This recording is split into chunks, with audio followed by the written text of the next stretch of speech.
Best image quality के लिए कौन सा कैमरा अच्छा होता है? 50 मेगापिक्सल या 100 मेगापिक्सल, या इनमें से कोई नहीं? हमारी बातों से आप कंफ्यूज हो गए? असल में ऐसे ही वो कंफ्यूज हो जाते हैं जो बिना सही जानकारी के कैमरा खरीदते हैं, और जब उनकी उम्मीद के हिसाब से इमेज क्वालिटी नहीं लगती तब उन्हें लगता है कि उनके साथ कहीं कोई झोल तो नहीं हो गया, कहीं कंपनी ने 100 मेगापिक्सल बोलकर 50 मेगापिक्सल कैमरा तो नहीं दे दिया। अगर आप ऐसा सोचते हैं तो आप गलत हैं, क्योंकि झोल कंपनी का नहीं, आपके अनुभव का है। सच्चाई यह है कि इमेज क्वालिटी मेगापिक्सल के नंबरों से नहीं, कैमरा के सेंसर से आती है। तो चलिए इस वीडियो में बहुत ही आसान भाषा में समझते हैं कि मेगापिक्सल और सेंसर का गणित क्या है। और हाँ, यह वीडियो किसी भी ब्रांड का प्रमोशन नहीं है। मैं किसी की खूबियां बताने या किसी की कमियां छुपाने नहीं आया हूं। आज बात होगी बिल्कुल प्रैक्टिकल, टेक्निकल और डिटेल्स की। इसे बिल्कुल सिंपल तरीके से समझते हैं। सबसे पहले इस कंफ्यूजन को दिमाग से निकाल दीजिए कि ज्यादा मेगापिक्सल का मतलब बेहतर इमेज क्वालिटी होता है। मेगापिक्सल सिर्फ इमेज का साइज यानी रेजोल्यूशन तय करता है। यह केवल यह तय करता है कि आप अपने फोटो को कितना जूम या क्रॉप कर सकते हैं। 1 मेगापिक्सल का मतलब 10 लाख पिक्सल डॉट्स का होना। लेकिन इमेज की असली शार्पनेस, कलर्स और लाइट की क्वालिटी आती है कैमरे के सेंसर से। सेंसर कैमरे का वो सबसे जरूरी हिस्सा है जो लाइट को कैप्चर करता है।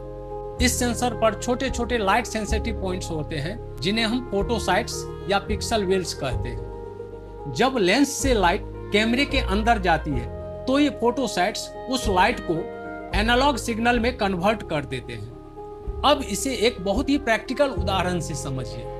मान लीजिए लेंस से आने वाली लाइट बारिश का पानी है और सेंसर पर बने ये फोटो साइट्स पानी इकट्ठा करने वाले बर्तन हैं। लेकिन एक सवाल आता है, क्या सभी फुल फ्रेम सेंसर में 24 मेगापिक्सल ही होते हैं? बिल्कुल नहीं। फुल फ्रेम सेंसर का फिजिकल साइज हमेशा एक बराबर होता है, लगभग 36 × 24 mm। लेकिन कंपनियां उस पर अलग अलग काम के हिसाब से मेगापिक्सल की संख्या तय करती है। मान लीजिए कि आपके पास बड़ा सेंसर एरिया यानी फुल फ्रेम सेंसर है और उस पर पानी इकट्ठा करने के लिए सिर्फ 12 बड़ी बड़ी बाल्टियां रखी हैं। ये बाल्टियां यानी फोटो साइट्स, जिसे पिक्सल वेल्स भी कहते हैं, ये इतनी विशाल होती है कि ये रात के अंधेरे में भी पानी की एक एक बूंद यानी फोटोन्स को समेट लेती है। यही वजह है कि कम मेगापिक्सल वाले फुल फ्रेम कैमरे लो लाइट वीडियोग्राफी के किंग होते हैं। यहाँ उसी सेंसर एरिया पर 24 बाल्टियां रखी हैं। यहाँ बाल्टियों की साइज और उसकी संख्या का परफेक्ट बैलेंस होता है, जिससे आपको बेहतरीन क्लीन नॉइज फ्री इमेज मिलती है। ये फोटो और वीडियो के लिए आइडियल रेंज मानी जाती है। यहाँ उसी सेंसर के मैदान पर 50-60 बाल्टियां जो मेगापिक्सल है उन्हें रख देते हैं। अब बाल्टियां तो बढ़ गई पर उनका साइज छोटा हो गया, यानी रेजोल्यूशन तो बढ़ गया पर पिक्सल का साइज छोटा हो गया। रेजोल्यूशन बढ़ने से फोटो को आप क्रॉप या जूम तो बहुत ज्यादा कर सकते हैं, लेकिन पिक्सल का साइज छोटा होने से ये कम रोशनी में थोड़ा स्ट्रगल करती है। अब बात करते हैं स्मॉल सेंसर वाले कैमरे की। अगर कैमरे के सेंसर साइज ही छोटा हो और उस पर जबरदस्ती 50-60 मेगापिक्सल डाल दिए जाए तो इसका मतलब है कि आपने एक छोटे एरिया में बाल्टियों की जगह लाखों छोटे छोटे ढक्कन या प्याले रख दिए हैं। अब आप खुद ही सोचिए, बारिश होने पर उन छोटे छोटे प्यालों में कितना पानी इकट्ठा होगा? बहुत ही कम। और जरा सी भी हवा चलने पर पानी से भी ज्यादा उनमें धूल और मिट्टी जमा हो जाएगी, जिसे हम कैमरे की भाषा में डिजिटल नॉइज या ग्रेन्स कहते हैं। यही वजह है कि 24 मेगापिक्सल का बड़ा सेंसर किसी 60 मेगापिक्सल के छोटे सेंसर से कहीं साफ, क्रिस्प और शानदार लो लाइट परफॉर्मेंस देता है। फुल फ्रेम सेंसर यह साइज में बड़ा होता है और यह लो लाइट में भी क्लीन फुटेज देता है। फुल फ्रेम सेंसर में ब्लर बैकग्राउंड बहुत ही खूबसूरत दिखता है, जो सिनेमैटिक लुक के लिए बेस्ट होता है। यह फुल फ्रेम से छोटा और बजट फ्रेंडली होता है। बिगिनर्स के लिए बहुत ही प्रैक्टिकल और बढ़िया ऑप्शन है, जिससे आप ब्लॉगिंग, शॉर्ट फिल्म्स और प्री वेडिंग शूट्स कर सकते हैं। अब बात करते हैं उस प्रोफेशनल टच की जो आपके वीडियो को साधारण क्लिप से सिनेमैटिक लुक में बदल देता है। इसके लिए आपको लॉग में शूट करना होगा। लॉग फुटेज बिल्कुल फ्लैट, फॉगी और कलरलेस होता है। इसे एडिट के बाद कलर ग्रेडिंग किया जाता है। याद रखिए, सिनेमाटोग्राफी एक अलग जॉब है और कलर ग्रेडिंग एक अलग जॉब। लॉग फुटेज को कलर ग्रेडिंग के द्वारा सजाया जाता है जो कलरिस्ट करता है। कलर ग्रेडिंग भी एक आर्टिस्टिक जॉब है। कलर ग्रेडिंग के बाद ही लॉग या रॉ पर शूट किए गए वीडियो में निखार आता है। एक सिनेमाटोग्राफर होने के नाते आगे हम कलर ग्रेडिंग के ऊपर भी वीडियो बनाएंगे, जिसमें आपको पता चलेगा कि विजुअल्स में कलर ग्रेडिंग का क्या वैल्यू है। चाहे आप कोई म्यूजिक वीडियो बना रहे हो, शॉर्ट फिल्म हो या फिर प्री वेडिंग, एक बिगिनर के लिए ऑटो फोकस सबसे बड़ा लाइफ सेवर होता है। छोटे बजट के प्रोजेक्ट में जहां मैनुअल फोकस करने के लिए आपको अलग से फोकस पुलर नहीं होता है, वहां कैमरे का ऑटो फोकस आपका काम बहुत आसान कर देता है।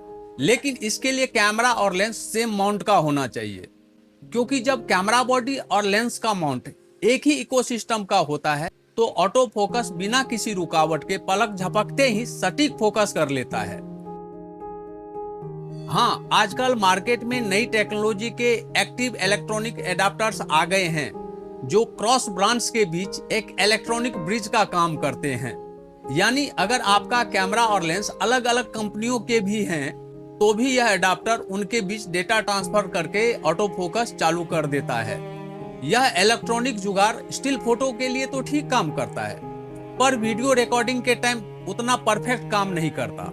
वीडियो शूट के समय सिग्नल ट्रांसफर में थोड़ा लैग आता है, जिससे ऑटो फोकस स्लो हो जाता है। फोकस बार बार हंट करने लगता है, जिससे शॉट खराब होने के चांसेस ज्यादा रहता है।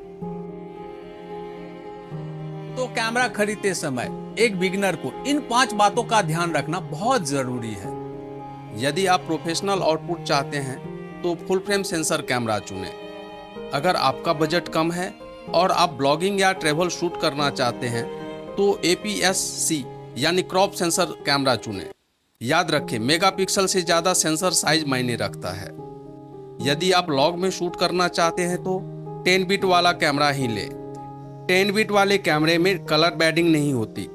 इसमें कलर का ऑप्शन बहुत होता है, जिससे वीडियो प्रोफेशनल लगती है। एडेप्टर के जुगाड़ से बचें और कैमरे के नेटिव माउंट वाला कैमरा ही लें। इससे कैमरे की रियल टाइम वाला आई ट्रैकिंग बिना किसी लैग के सटीक फोकस करेगी और आपका काम आसान होगा।